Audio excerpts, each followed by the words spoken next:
Ladies and gentlemen, hello and welcome to the Lemonade Q3 2022 earnings call. My name is Maxine, and I'll be coordinating the call today. If you would like to ask a question during the presentation, you may do so by pressing star followed by one on your telephone keypad. I will now hand you over to Yael Wissner-Levy, VP Communications at Lemonade, to begin. Please go ahead when you're ready.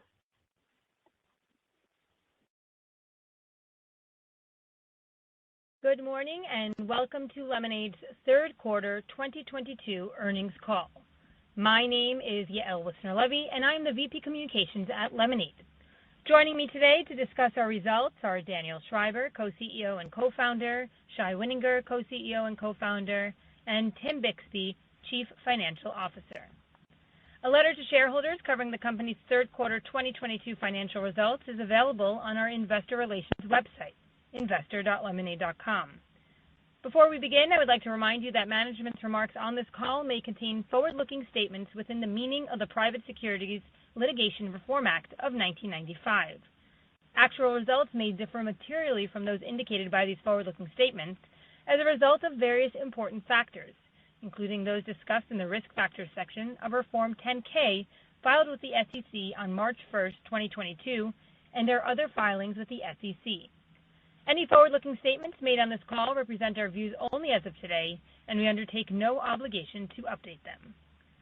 We will be referring to certain non-GAAP financial measures on today's call, such as adjusted EBITDA and adjusted gross profit, which we believe may be important to investors to assess their operating performance. Reconciliations of these non-GAAP financial measures to the most directly comparable GAAP financial measures are included in our letter to shareholders. Our letter to shareholders also includes information about our key operating metrics, including in-force premium, premium per customer, gross loss ratio, and net loss ratio, and a definition of each metric, why each is useful to investors, and how we use each to monitor and manage our business. With that, I'll turn the call over to Daniel, who will begin with a few opening remarks. Daniel? Good morning, and thanks for joining us to review our Q3 results and the outlook for the remainder of 2022. I'm happy to share that we had a strong quarter with our top and bottom lines coming in better than expected. Year on year, our IFP or in-force premium grew 76%. Our premium per customer grew 35%, and at $65 million adjusted EBITDA loss, our bottom line also bested our expectations. Our loss ratio has been coming down in recent quarters, and Q3 saw a reversal in that welcome trend. The spike in loss ratio, however, was not unexpected. We had cautioned that the Metromile deal would have an adverse effect on loss ratios in the short term, and Hurricane Ian added several points of loss ratio too. With that said, we do anticipate the overarching downward trend to continue in the coming quarters, notwithstanding the occasional bumps. Q3 is moving season, and usually our most efficient time to acquire customers.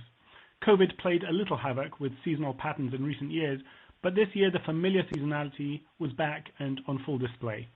Accordingly, we pulled in some of our marketing spend from Q4 to Q3.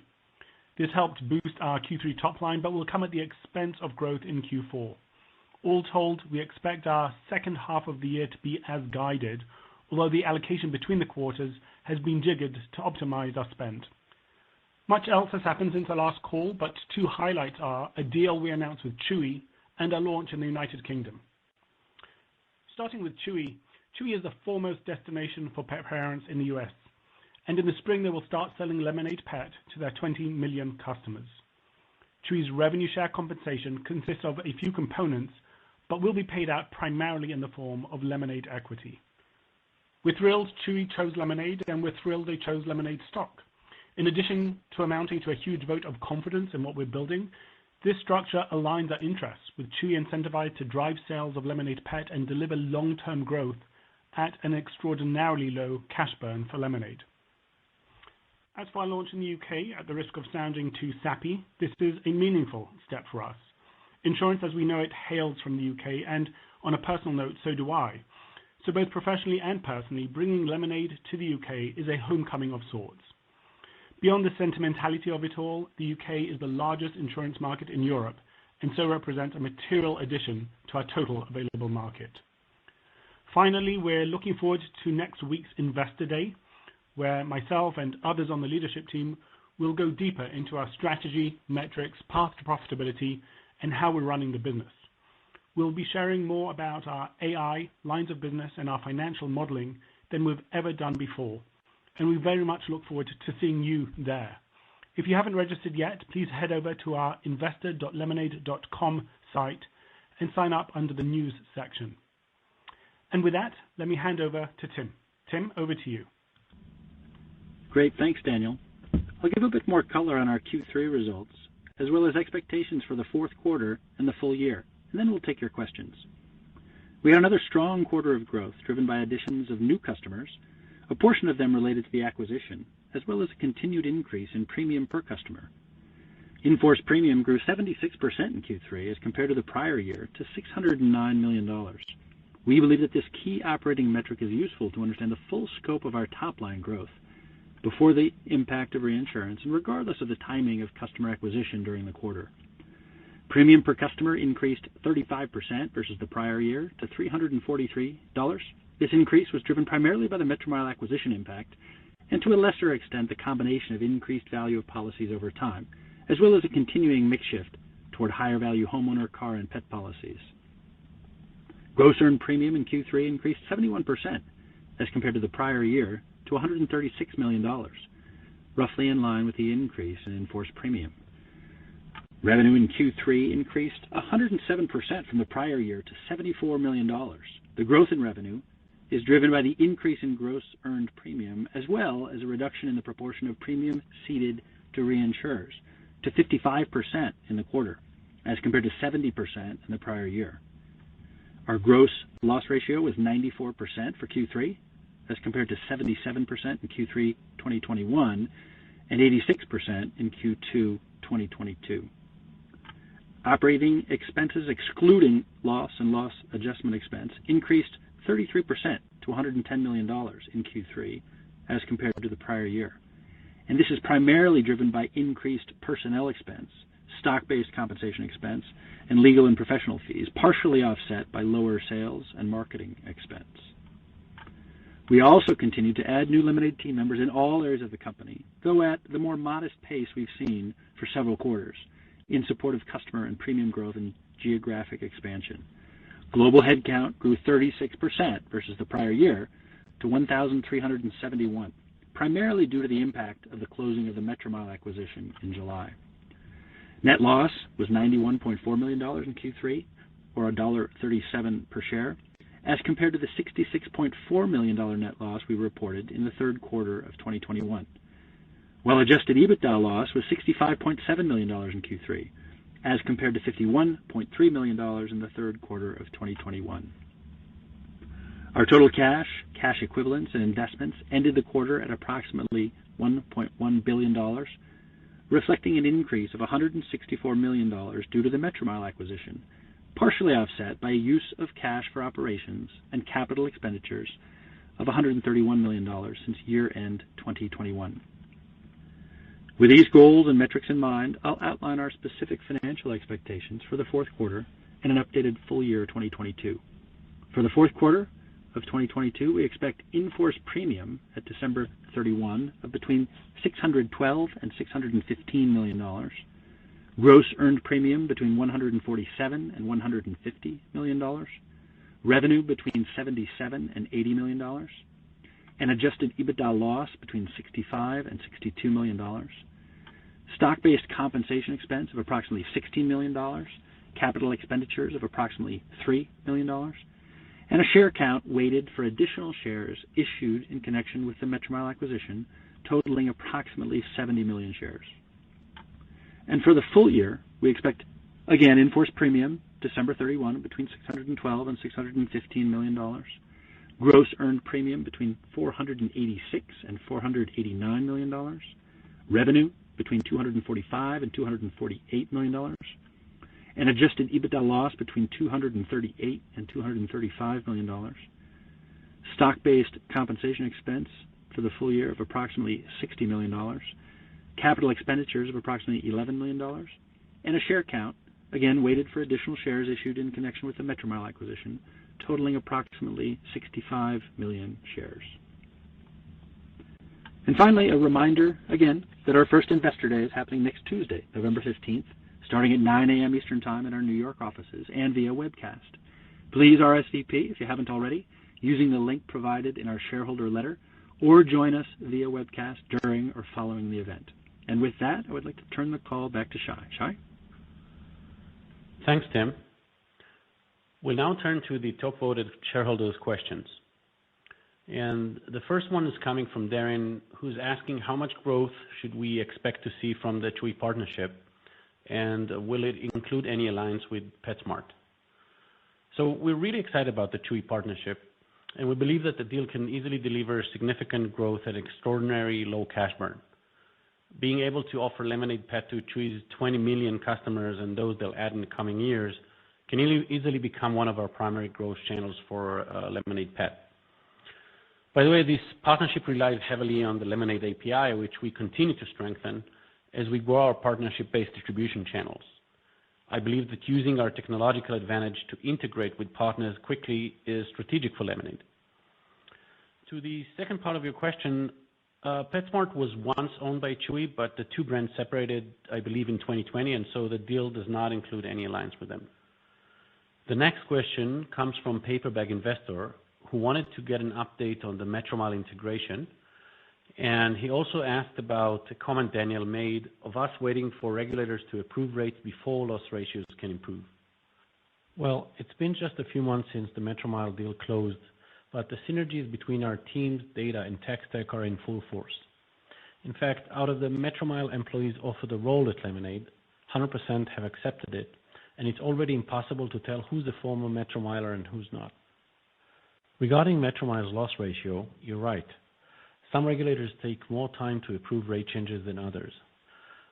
In California, where 65% of Metromile's business was, the regulators have taken an unusual position and resisted rate changes across the auto industry as a whole. Several major carriers have reported elevated loss ratios as a result, and many of them have effectively pulled out of that market until this impasse is resolved. Along with the rest of the industry, we look forward to bringing rates back in line with risk as soon as possible. In another question from Darren, he asked if we're concerned that prolonged inflation, a hardening reinsurance market, increased claim costs, limits on rate changes, and increases in reserve requirements could create the perfect storm and capsize Lemonade. Darren, the short answer is no. I don't think these will culminate into a perfect storm or any capsizing. You've touched on several different risk dimensions, so let me address them one by one. Inflation means that prices keep going up, so the impact on the cost of claims is immediate, while the time it takes to change prices moves at the pace of regulators. There's a lagging window in which premiums collected are lower than what they should be to maintain a healthy loss ratio. We've made the changes so that some of our products auto-adjust for inflation, and for others, we're getting into a filing pace and rhythm that should keep pace with inflation. But it will take a while for all these changes to work their way through the system and for policies to earn into these new rates. As for your point about reinsurance hardening and the increase in reserve requirements, reinsurance companies had a rough several years. But this doesn't mean that they'll change their business model or stop providing reinsurance. We see this affecting mostly the cost of reinsurance and expect it to go up. But at the same time, we're becoming more diversified. With more products available in more regions, we believe that our reinsurance should play a different role in our business, optimizing on two primary needs: protection against rare catastrophic events and optimizing our surplus requirements. Tim will address this more fully in our Investor Day next week. Darren also wanted to know more about a comment that was made by Daniel, in which he mentioned that the majority of our marketing tests are deemed failures. He wanted to know what was the actual total cost of these failures, and going forward, how do we plan to course correct with winning strategies that don't result in further shareholder dilution? Darren, I think this point was misunderstood. When we say that a large part of our marketing campaigns are failures, it doesn't mean that they've brought in zero business or led to losses. Just like everything else we do, we approach advertising in a data-driven way. Unlike traditional marketing, where you'd have one campaign to bet your annual marketing budget on, we create thousands of different variations and test them with very small budgets. There are so many because we run ads for different products with different creatives, different audience segments, and different targeting. You can think about this as a sports tournament.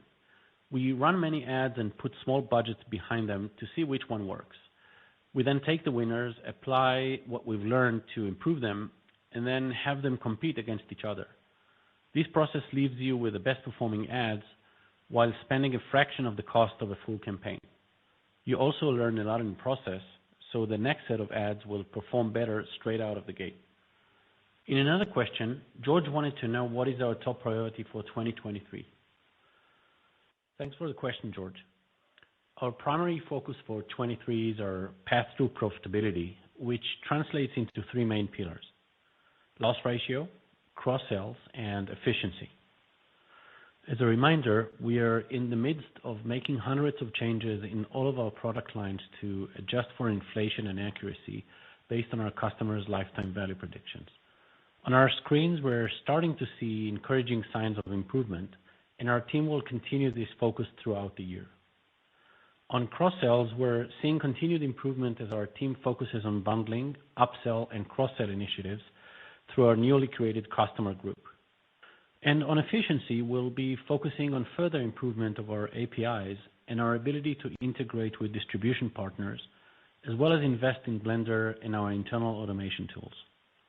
We'll provide more insights on all three in our Investor Day next week, and I invite you to tune in. And with that, let me turn the call back to the operator for more questions from our friends on the street. Thank you. If you would like to ask a question, please press star followed by 1 on your telephone keypad now. If you do change your mind, please press star followed by 2. When preparing to ask your question, please ensure that your line is unmuted. Our first question today comes from Michael Phillips from Morgan Stanley. Please go ahead, Michael. Your line is now open.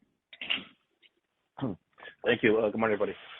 You mentioned there in the final comments reinsurance and impacts of diversification of product and I assume geography too to help offset the hardening market there. But anything else besides that? Like I guess specifically, would you be willing to take a higher cat limit retention on your business to kind of offset prices there?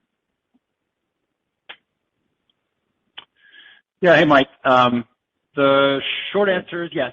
So I think our view on reinsurance generally is optionality. So historically, I think we've taken advantage of good markets and good terms that fit with our overall goals, the size of the business, the risk profile. But generally, our bias is to lean toward reinsurance more as a benefit for surplus efficiency, capital efficiency. Now that we are getting a really good grip around our loss ratio, our claims risk, different products, we're much more comfortable, I think, now than 3 or 4 years ago in terms of balancing that risk. And so, yeah, I think we'd be open to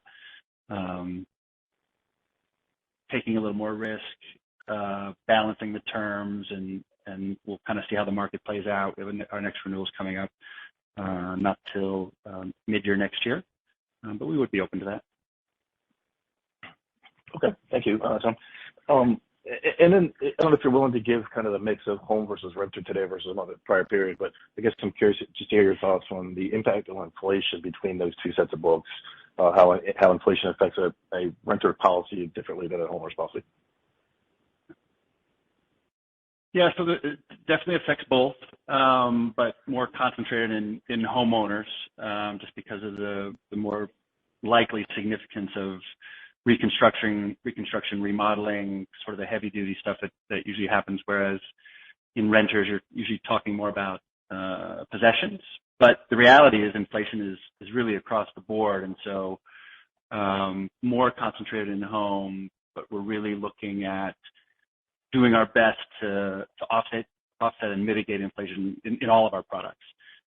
There really is no product where it's untouched, but it's definitely a little more concentrated in home. Cars now, for us with Metromile gone from quite small to a significant part of the business. And so those are, it's a little more concentrated in those products. Right. Okay. Thank you. And just a quick numbers question. On the loss ratio, you mentioned, the Metromile impact and the Ian impact, but can you give us the exact dollar amount of claims paid on Ian? How much of an impact on the loss ratio was it? Yeah, it was fairly minimal, something on the order of less than $3 million to date. Ian was not what you said. Is that correct? Just making sure. I'm sorry? You said Ian was minimal. Is that correct? Just making sure I understood. Yeah, that's right. Okay, perfect. All right, thank you very much. Yeah, and maybe just as a reminder on that, Florida in aggregate represents less than 1% of our business, so we're relatively unexposed there, and it's essentially a renter's book. So we had some impact, but relatively, quite nominal versus folks who have a large homeowners book in Florida, which we do not. Okay, thank you. Yeah. Thank you. Our next question comes from Tracy Benguigui from Barclays. Please go ahead. Your line is now open. Thank you. I'm just going to follow up actually on Mike's question about the loss ratio. So if Ian wasn't a huge contributor, if you could just walk through the sequential decline, which was worse than that 3 to 5 points that you had previously shared. Yeah, so we obviously didn't guide to loss ratio, but we did have impact from Metromile, which has been running at a somewhat higher than historical loss ratio, and certainly higher than our car.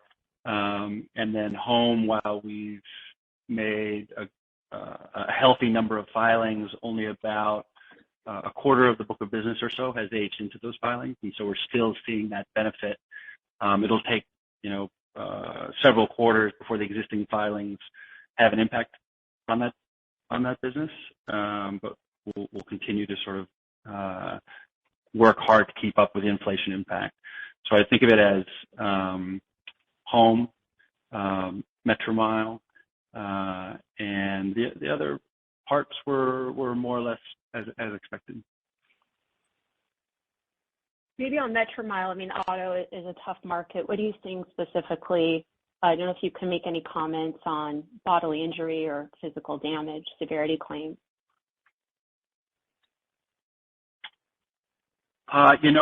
We don't have much on that at hand on this prepared for this call today, but maybe that's something that we'll look to provide a little more detail, a little more disclosure going forward. But to the extent we are kind of looking at the specific parts, it tends to be cars in general are more expensive to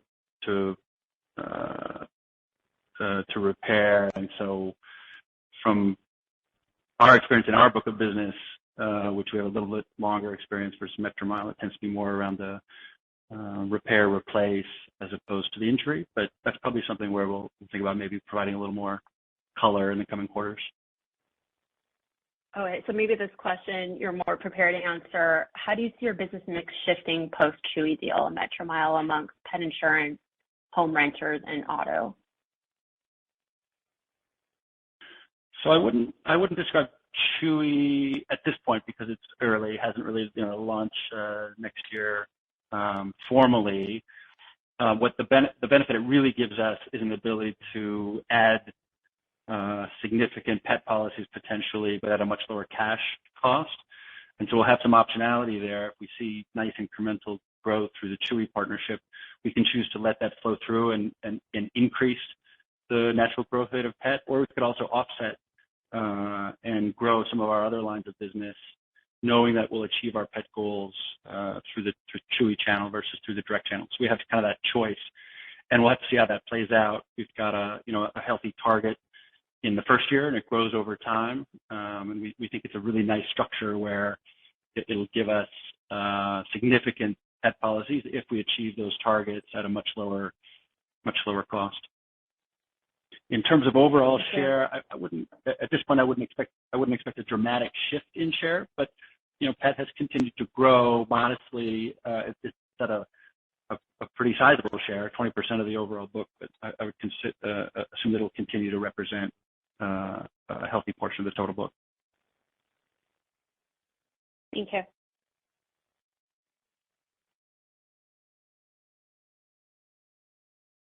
Thank you. Our next question comes from Tommy McJoynt from KBW. Please go ahead, Tommy. Your line is now open.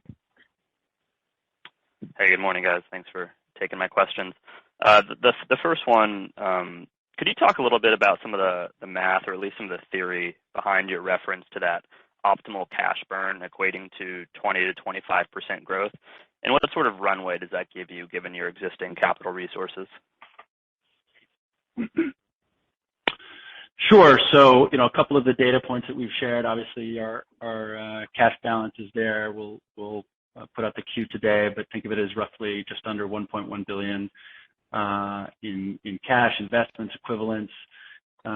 We've set aside something less than 300 million in terms of supporting surplus that's within the insurance carriers themselves.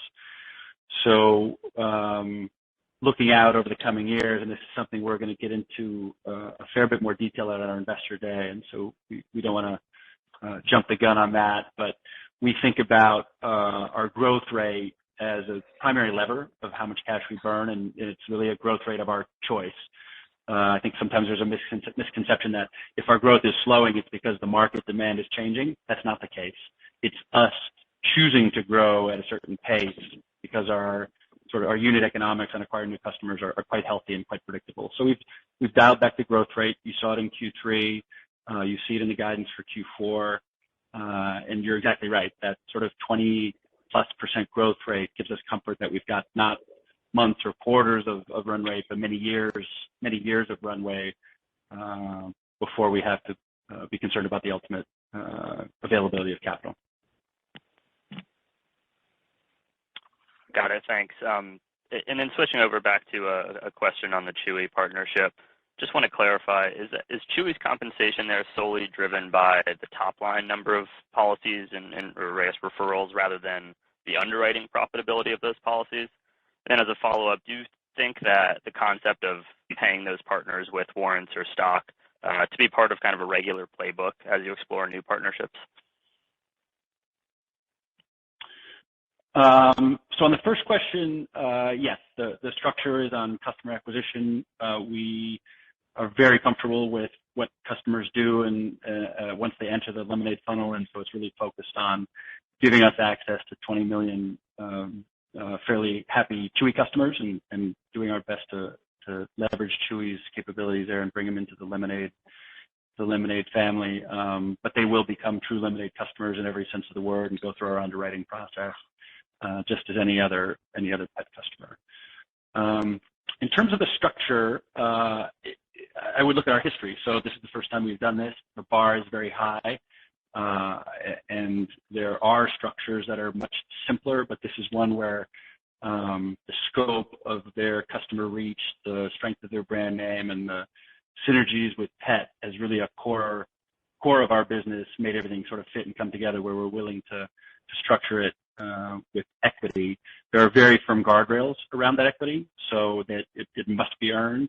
They must achieve targets in order to ultimately generate value from those warrants. And so we feel like it's a really nice balance of sort of risk and reward for both sides. Got it. Thanks, Deb.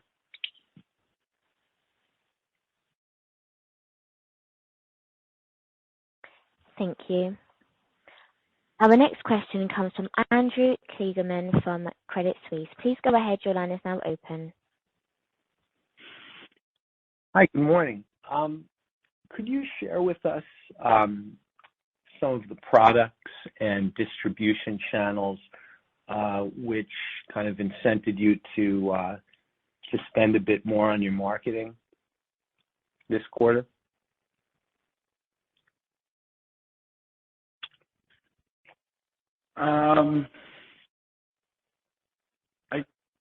I think we've seen nice marketing efficiency, but we've actually been tempering the total marketing spend over time. Perhaps the the comments that we made in the letter of pulling in spend from Q4 to Q3 are sort of behind your question. I'm guessing. Yeah. And so we have continued to see nice efficiency and seasonality. It's just something that we've seen be quite persistent. Even through the last few years where COVID added a lot of unpredictability, we've continued to see moving season, which is people relocating kids back to school, all the different changes that typically happen in the fall continue to drive better results. And so we saw that continue and even strengthen somewhat in Q3, and that drove it. In terms of channels, I wouldn't point out any major shift in the channels. 2 years ago, you didn't see many checks going out to TikTok. That obviously has changed, but that's not a surprise. So I think the channel that you would expect and see across other customer acquisition efforts would be similar to us. We're very focused on direct acquisition as opposed to brand marketing or some of those other ancillary spends. We do a little bit, but not too much. And we just continue to leverage our LTV to CAC models, which get better and better. And when those numbers improve, we're more comfortable turning it up. We did a little more of that in Q3, and from a capital management standpoint, guided to a Q4 that represents a bit of a pullback in Q4. And if we see more efficiency, then we obviously have the ability to adjust. But that was the major cause of the shift. Got it.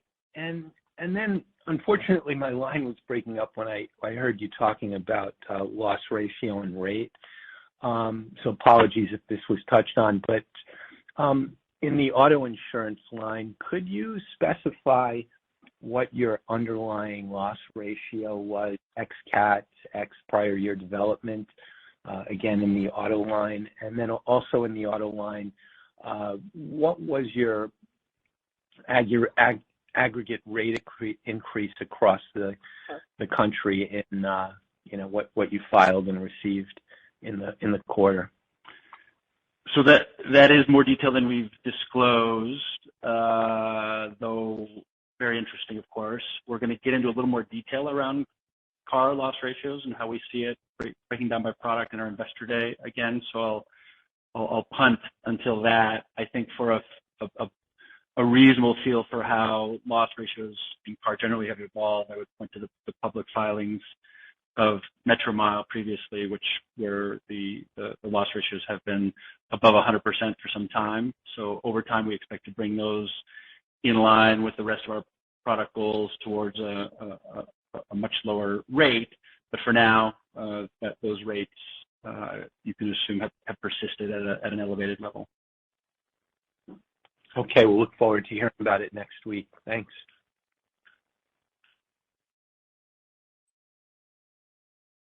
Thank you. Our next question comes from Jason Helfstein from Oppenheimer. Please go ahead. Your line is now open.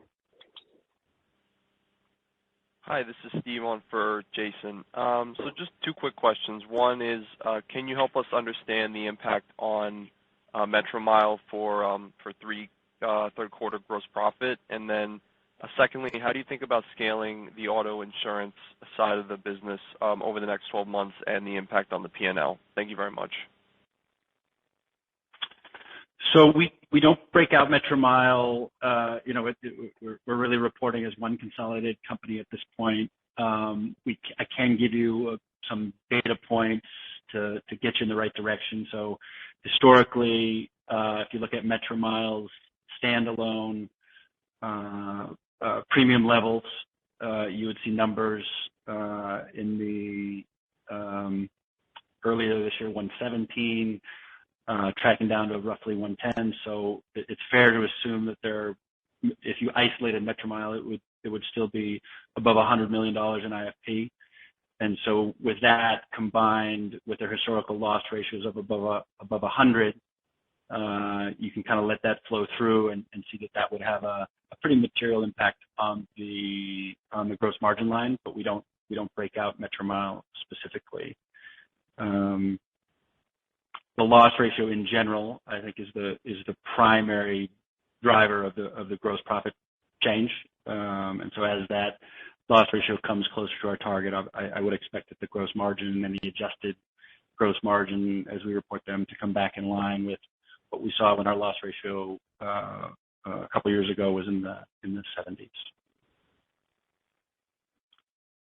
In terms of your second question, scaling car. So we're with Lemonade Car before the merger of Metromile. We have launched so far 3 states. Metromile brought us up to a total of about 10 states in total.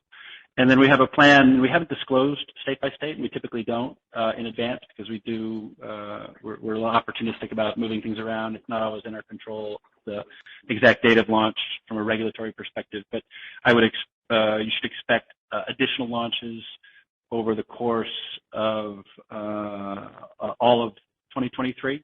So by the end of the year, I'd expect several new states. But when we get closer to launching them or at the point of launch, then obviously we'll give more clarity on that. But we'll expect to continue to add new states consistently over the next couple of years. Great, thank you very much.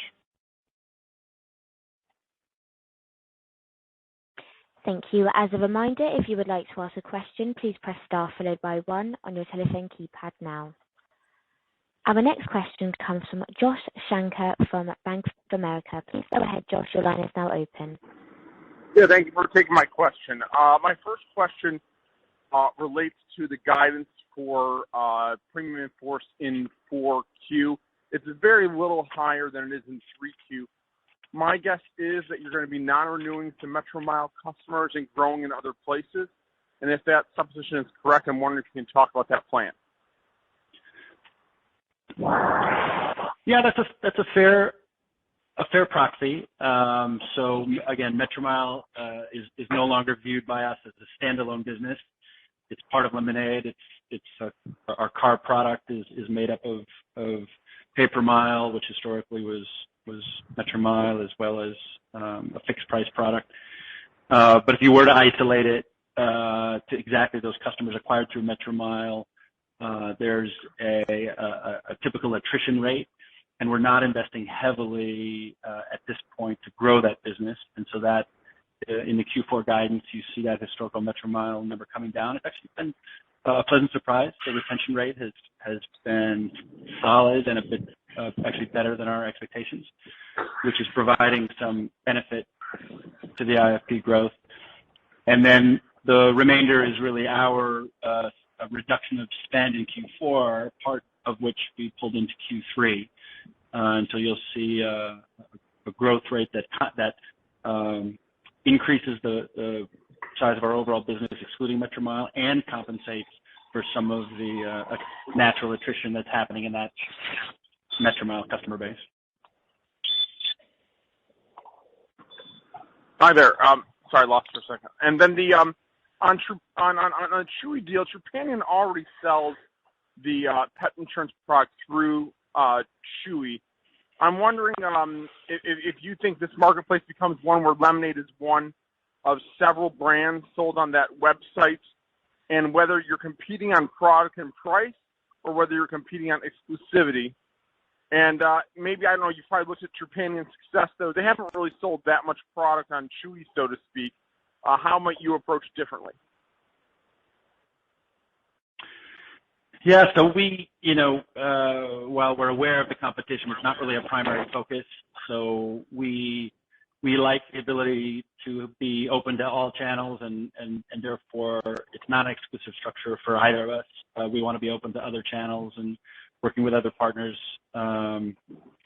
So whether or not Trupanion is there, whether or not Trupanion does well, we really don't expect it to impact the Lemonade trajectory. It's a very large market. Chewy has access to an extraordinary, both large and dedicated customer base. So there's plenty of room for all of us. We'll obviously look to expand channel partnerships where it makes sense. This is one that we're really excited about, both strategically and also just the sheer size of what they've done and what we think it can do for pet. Okay, thank you for the answers.